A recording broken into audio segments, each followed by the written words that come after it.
Bonsoir à tous et à toutes surtout. Merci d'assister à cette conférence en ligne. Je suis le docteur Bernard Grimbert, gastro-entérologue et nutritionniste, président d'une commission nationale de nutrition et expert à l'HAS dans les domaines de la dénutrition et de l'obésité.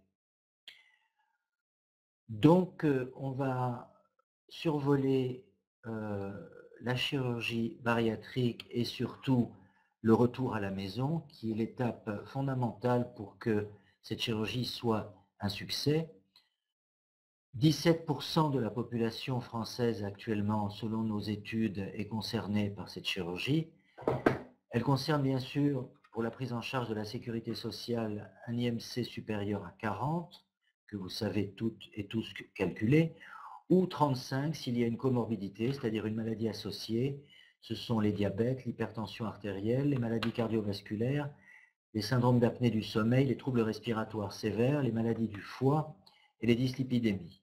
Et bien sûr, après une étape de surveillance médicale, d'un suivi diététique et d'un suivi psychologique qui dure 6 à 12 mois avant l'intervention elle-même. Ces interventions, vous les connaissez. L'anneau gastrique ajustable qui est un petit peu délaissé parce que le suivi est compliqué et lourd pour les patients. Il ne concerne plus que 5% des interventions. La gastrectomie longitudinale, qui s'appelle aussi en anglais la sleeve, vous entendrez ce terme, c'est la majorité des interventions, 65% des interventions. Et 30% restants sont les bypass en Y, le classique, et en oméga, qui est plus simple et qui donne d'excellents résultats sur la perte de poids. L'assurance maladie en 2016 nous a donné ces chiffres, à savoir 51 760 interventions bariatriques dans l'année. Et à ce jour, 450 000 personnes ont été opérées en France. L'âge moyen est de 41 ans et les femmes représentent 80% des personnes opérées. Donc la préparation, je vous en ai parlé. La chirurgie en elle-même, on ne l'abordera pas ou on l'a un petit peu survolé. Ce qui nous concerne aujourd'hui, et c'est l'étape, je pense, la plus importante, c'est le post-opératoire et donc le retour à la maison, qui nécessite un entourage très bienveillant, un entourage familial, un support familial du conjoint, des enfants, des amis, des collègues au travail, de la famille en général, parce que il y a des changements évidemment et des bouleversements importants dans la vie de la patiente et du patient.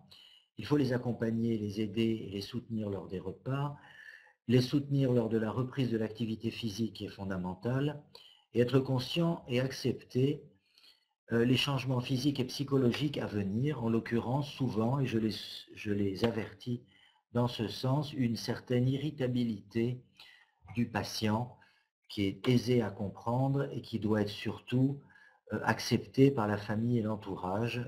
Cette irritabilité, en général, se tasse rapidement devant la perte de poids et le succès de la perte de poids. L'alimentation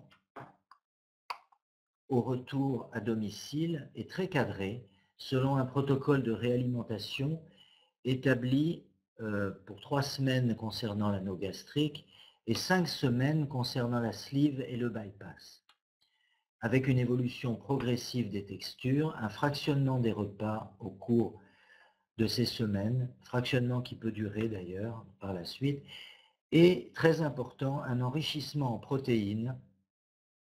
Il existe pour cela des recettes adaptées, des compléments nutritionnels oraux, des poudres protéinées, car dans les suites immédiates et à moyen terme de ces opérations, il existe effectivement, il peut exister des problèmes de carence en protéines du fait du dégoût pour les viandes en particulier. Donc le protocole pour les bypass et les sleeves, c'est ce dont on va parler essentiellement, à savoir une semaine liquide, 2 semaines lissées, mixées, et 2 semaines tendres. Et il est très important de respecter ces étapes. La phase liquide comprend des aliments à texture liquide comme les soupes, les laitages liquides, les yaourts à boire, le lait, des jus de légumes il est nécessaire de rajouter à ces aliments des poudres de protéines du fait de l'absence de poisson et de viande. Ensuite, les 2 semaines lisses sont plus faciles à adapter à domicile. Elle comprend des aliments mixés comme les purées de légumes, les yaourts, les compotes, des fromages blancs, auxquels sont ajoutées des protéines en poudre ou des protéines animales mixées. Ensuite, les 2 semaines tendres, qui comprennent des aliments cuits pouvant être facilement coupés à la fourchette ou écrasés, des légumes cuits, des fruits cuits, du fromage frais, des poissons, des omelettes, des pommes de terre à l'eau, du jambon mixé par exemple, ça passe très très bien. Je reviens sur l'importance des apports en protéines. Il est primordial pour le maintien de la masse maigre. Vous savez qu'il y a une masse maigre et une masse grasse, et c'est le rapport masse maigre, masse grasse qui définit un petit peu en partie l'obésité. Et il ne faut surtout pas perdre de la masse musculaire, de la masse maigre lors de cet amaigrissement après la chirurgie bariatrique. Il faut donc éviter un déséquilibre du rapport masse grasse, masse maigre qui affaiblit et fragilise grandement l'organisme et le patient. Les protéines, une étude marseillaise montre que l'apport protéino-énergétique est insuffisant au cours de la première année. C'est ce à quoi nous référons justement et nous tentons de corriger cela avec 600 à 900 kilocalories par jour et 30 à 45 grammes de protéines par jour. L'importance des apports en protéines est confirmée par une autre étude qui démontre que les reprises de poids après chirurgie de l'obésité sont causées non pas uniquement par des écarts et des erreurs diététiques, mais surtout par un apport protéique insuffisant. La complémentation protéinique est donc indispensable au cours des premiers mois et à surveiller tout au long de la vie. Donc, pour cela, il est important de fractionner les repas afin de ne pas obtenir une satiété qui aboutit souvent à des douleurs gastriques et des vomissements. Toujours penser à ces apports protéinés, soit sous forme de protéines, soit les compléments nutritionnels oraux, soit des repas qui sont déjà préparés par des sociétés qui ont bien équilibré ce genre de problème. Le temps de mastication doit être respecté et l'allongement des repas respecté aussi. Il faut supposément que le repas dure 20 minutes minimum pour que la satiété puisse arriver par l'axe neuro-intestinal. Il faut que les repas se passent dans la tranquillité, éviter de manger dans un endroit bruyant, d'être dérangé pendant les repas, de regarder la télévision ou d'avoir une autre activité que le repas qui dure 20 minutes. Ne pas négliger l'importance du protocole alimentaire que je vous ai expliqué. Si ces règles ne sont pas respectées, on aboutit malheureusement régulièrement à des échecs ou à des complications qui sont des carences ou des complications mécaniques liées au type d'intervention. Donc l'équipe qui vous suit doit vous prévenir qu'il est essentiel d'avoir un suivi nutritionnel à court, moyen et long terme, quelle que soit l'intervention pratiquée. Le but étant de prévenir, de dépister, de traiter la dénutrition protéique et les carences en vitamines et minéraux qui sont malheureusement fréquentes si le suivi n'est pas respecté. Après anneau et sleeve gastrectomie, les déficits nutritionnels sont causés ici par des apports alimentaires réduits de façon drastique ou des vomissements, en particulier avec l'anneau, pendant la période de grand amaigrissement. Ceci exposant alors à des carences nutritionnelles sévères, vitaminiques en particulier et en minéraux. Après gastroplastie et sleeve gastrectomie, comment se fait-il? Normal. Une étude marseillaise montre que l'apport protéino-énergétique est insuffisant autour de la première année, à savoir 600 à 900 kilocalories par jour et 30 à 45 grammes de protéines. Après bypass, par contre, les problèmes sont un petit peu plus complexes et il existe effectivement, c'est le but de cette intervention, une malabsorption créée par le court-circuit intestinal qui induit un risque majeur de carence en vitamines et en minéraux du fait de la malabsorption générée évidemment par cette intervention. Ainsi, depuis 2009, la Haute Autorité de Santé recommande de prescrire une supplémentation systématique. De nombreux candidats à la chirurgie bariatrique présentent des carences préopératoires. Ces carences doivent être diagnostiquées avant l'opération, car si elles ne le sont pas, effectivement, le post-opératoire va être encore plus compliqué et carencé.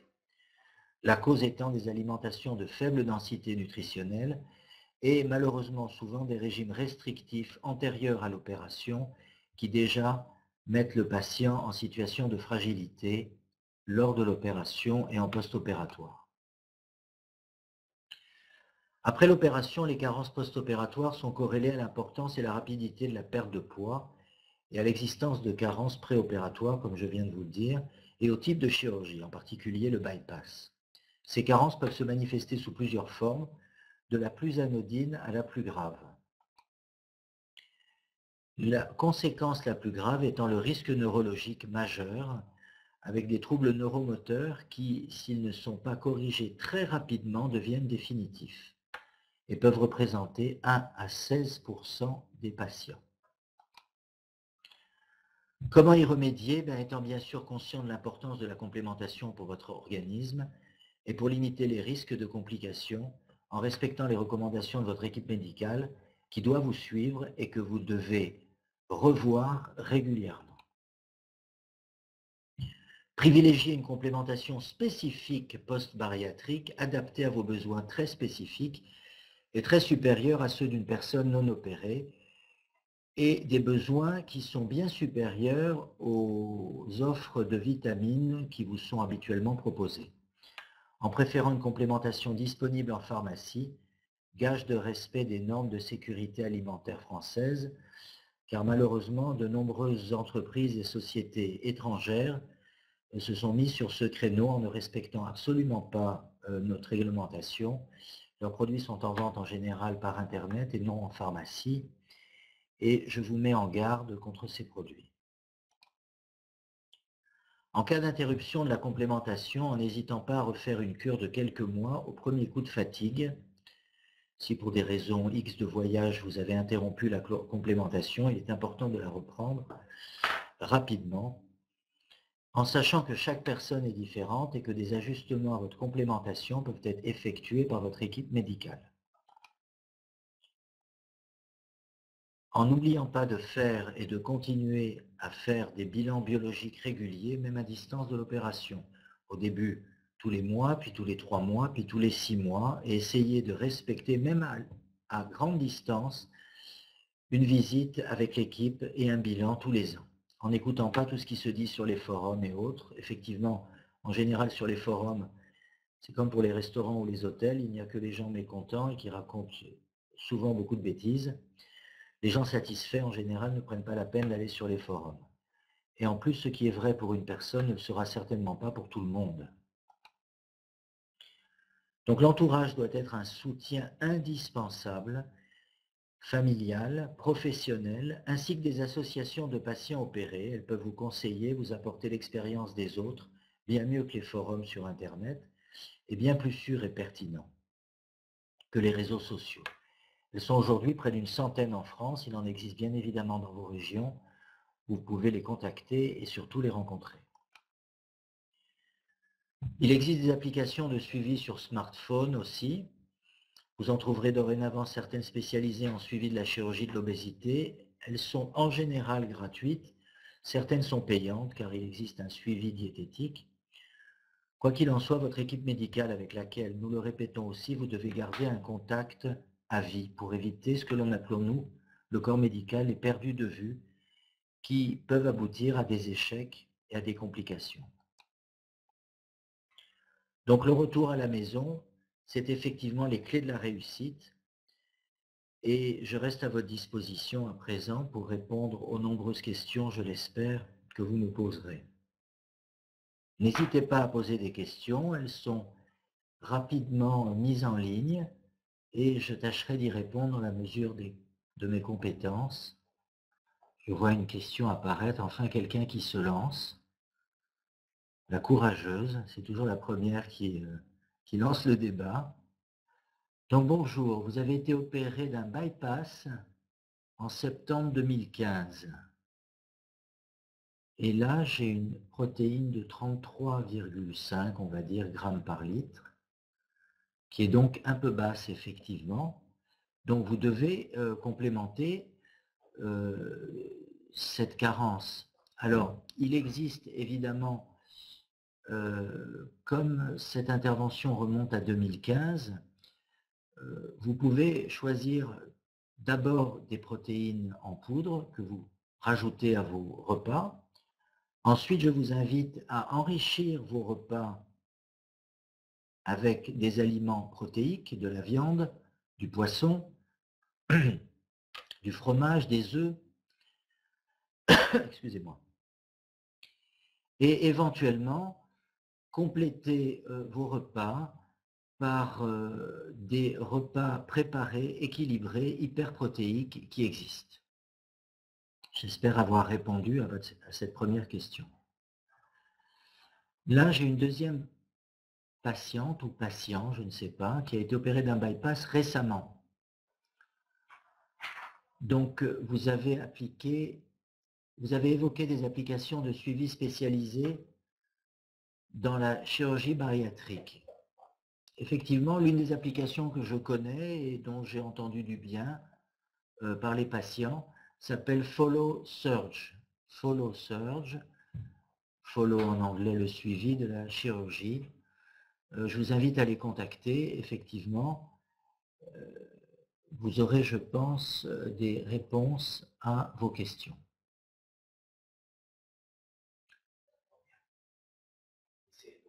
Les CNO, effectivement, je reviens à la première question. Les CNO, je vous invite à faire l'acquisition des produits en pharmacie, effectivement, et non pas à l'aveugle sur Internet.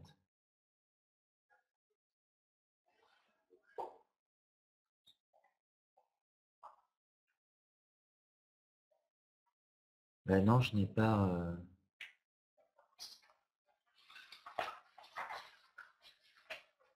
Alors, je vois quelle poudre de protéines. J'ai cru voir cette question. Effectivement, vous avez plusieurs possibilités. L'un de nos correspondants réguliers qui propose des produits de qualité est la société Nutrisense, qui produit et propose des plats hyperprotéinés ou des protéines qui ont bon goût. C'est le problème de ces protéines en poudre. On est souvent confronté au dégoût des protéines avec d'autres marques que je ne vois pas l'utilité de les citer. L'intérêt de ces protéines est qu'elles aient au moins un goût neutre. C'est le cas de ces protéines proposées par la société Nutrisense.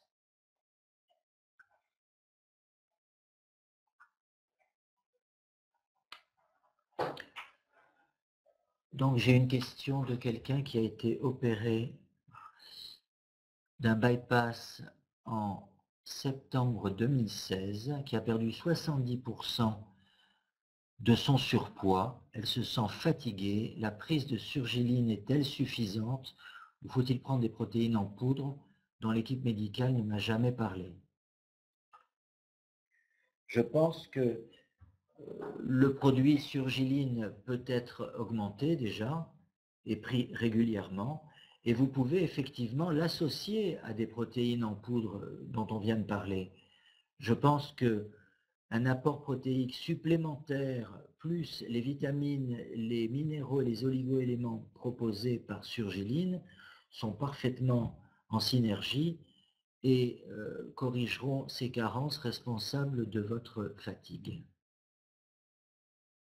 Donc je crois avoir répondu à cette question concernant les poudres de protéines. Il en existe plusieurs. De mon expérience, malheureusement, le goût est tellement fort, je dirais, et que les patients rapidement se détachent de cette prescription. Et il était bon de proposer des protéines en poudre qui soient neutres, qui ne dégoûtent pas les patients, d'autant plus qu'il faut saupoudrer les repas. Et donc cette société Nutrisens les propose, je les ai goûtés moi-même, je confirme.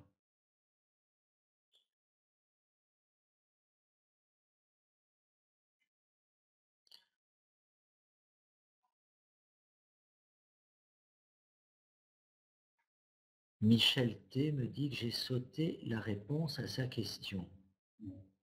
Non, car j'ai répondu Michel à la marque, en l'occurrence, Nutrisens pour les protéines et Surgiline pour les compléments. Alors, je continue la question de Déborah, qui a été opérée d'un bypass en 2013. On lui a découvert une dilatation de l'anastomose et une hernie hiatale que je n'avais pas avant.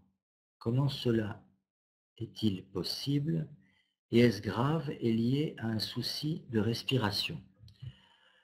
Alors, je répondrai de deux manières. D'abord, des hernies hiatales qui n'existaient pas font malheureusement leur apparition après des opérations de ce type par écartement des piliers diaphragmatiques et déplacement de la poche gastrique ou de l'estomac. Je le constate assez régulièrement et on est obligé de prendre en charge des reflux qui n'étaient pas présents avant l'opération. Ensuite, la dilatation de l'anastomose est peut-être liée à des erreurs diététiques que vous avez commises en ne fractionnant pas assez vos repas et en prenant des quantités alimentaires excessives pour la poche gastrique. Une reprise chirurgicale est un peu délicate à envisager. Donc je vous invite à reprendre contact avec l'équipe et en particulier votre diététicienne afin qu'elle vous redonne des conseils de fractionnement des repas et de qualité et de quantité de votre prise alimentaire. En tout cas, ça n'est pas lié à un souci de respiration.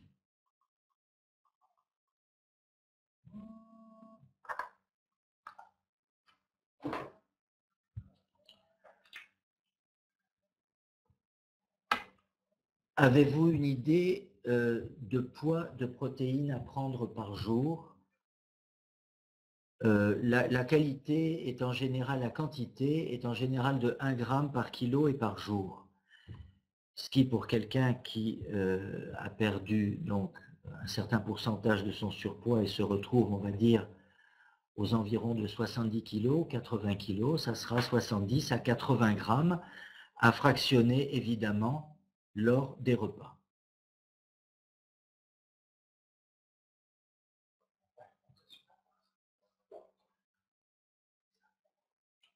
Qu'entendez-vous par VPO? Quand on prend des protéines en poudre, on n'a pas besoin de prendre des compléments nutritionnels oraux, peut-être des CNO en protéines. Je pense qu'effectivement, prendre des protéines pures sera plus efficace que les protéines que vous prendrez dans des CNO. Cependant, les CNO ont l'avantage de contenir des protéines, peut-être en moindre quantité que les poudres, effectivement, mais de contenir aussi des vitamines, des oligo-éléments, du fer, du magnésium. Donc, c'est à l'équipe qui vous suit de vous conseiller, en l'occurrence. Là, je vois qu'il y a énormément de questions, effectivement, et on a du mal à... Je suis sur l'écran, j'ai beaucoup de mal à répondre à toutes vos questions. Donc, j'essaie d'en prendre les plus représentatives, effectivement.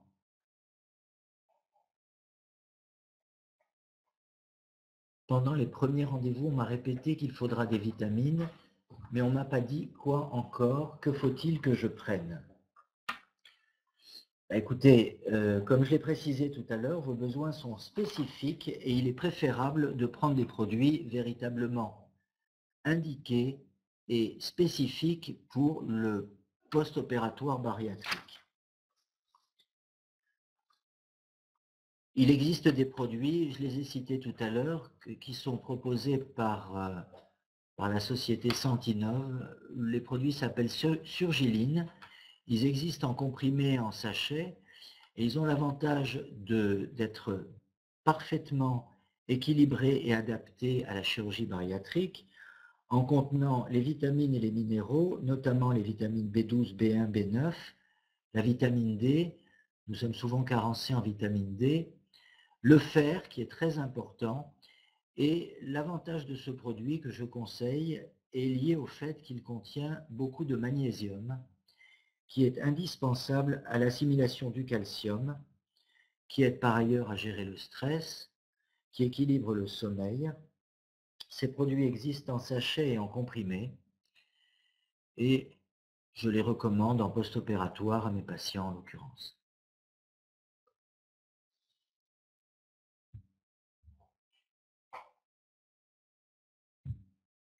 Je continue à regarder les questions qui défilent. Décidément, le début était paresseux, mais je vois que cela concerne et intéresse beaucoup de monde. Compte tenu du succès de la chirurgie bariatrique, le suivi à vie a tendance à être limité à 2 ou 3 ans. Merci pour ces explications et recommandations qui me seront utiles. Michel, toujours, qui est bien concerné et enthousiaste, je vous remercie. Écoutez, on a ce problème, nous médecins et vous patients, c'est le perdu de vue. Les gens ont perdu du poids, s'estiment en bonne santé et abandonnent le suivi, soit pour des raisons professionnelles, parce que ça imposait des rendez-vous, soit du fait d'un déménagement géographique, et ça c'est très fréquent, soit malheureusement pour des problèmes financiers qui les limitent dans les consultations diététiques et des chirurgiens. Il faut vraiment en parler, il faut rester en contact avec les associations et il est important, dès lors qu'il y a un petit problème, quel qu'il soit, de recontacter votre équipe qui sera toujours à l'écoute. Merci pour votre intervention, merci Anne, c'est moi qui vous remercie. J'ai fait une sleeve en fin mai 2019, donc très récemment, et on m'a bien expliqué la totalité de ce que vous venez de dire. Vous voilà rassuré. Était-ce nécessaire? En tout cas, quoi qu'il en soit, les conseils qu'on vous a donnés, vous les suivez. Les conseils que j'ai donnés viendront en doublon. Vous demandez à votre famille, à votre mari, à vos enfants, à vos collaborateurs d'être compréhensifs. Vous aurez parfois des petites sautes d'humeur qui sont normales, à la maison, au travail. Et puis après, vous serez tellement enthousiaste par la perte de poids que vous aurez ainsi obtenu grâce à l'opération, que vous serez une toute autre personne enthousiaste à la maison et au boulot.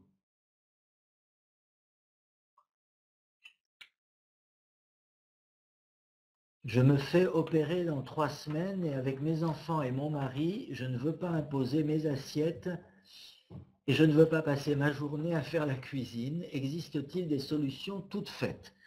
Effectivement, vous travaillez et je pense effectivement qu'il est hors de question d'imposer cela à votre famille et surtout de passer du temps en cuisine tant que vous n'avez pas. Il existe effectivement des solutions, à savoir, dans les premiers jours à la maison qui sont très prenants, il faut adapter son alimentation aux autres personnes du foyer et ce n'est pas toujours facile, c'est même très difficile. Il existe des protocoles très bien faits que je préconise dans ces cas-là, comme celui de Nutrisens dont j'ai parlé lors de l'exposé, à savoir une semaine puis 2 semaines, qui permet de ne pas avoir à vous soucier de votre alimentation pendant le mois post-opératoire. Cette société propose des produits, des plats préparés, qui sont très bien équilibrés en protéines, en vitamines et en minéraux, et qui vous évitent effectivement le casse-tête de la préparation et le temps, c'est très chronophage. Vous pouvez recevoir ainsi d'ailleurs l'intégralité de votre alimentation directement chez vous. Il existe également des solutions intermédiaires constituées principalement d'apports en protéines dans des plats que vous aurez préparés vous-même si vous avez du temps. J'espère répondre ainsi à votre question, mais toujours respecter la première semaine liquide, la deuxième semaine lisse et les 2 dernières semaines tendres, afin de ne pas maltraiter le montage chirurgical. Bien écoutez, je tiens vraiment à vous remercier toutes et tous pour votre participation et votre intérêt. J'espère avoir pu répondre à toutes les questions que vous m'avez posées. Je suis sûr qu'il y en aura beaucoup d'autres lors d'une prochaine conférence en ligne qui ne sera pas émaillée des problèmes techniques que nous avons eus. Cela nous oblige, vis-à-vis de vous, à renouveler l'expérience et ainsi vous préparerez vos questions bien à l'avance. Comme ça, je pourrai y répondre sans perdre de temps. Merci à toutes, merci à tous et suivez donc bien les conseils qui vous sont donnés. Bonne soirée.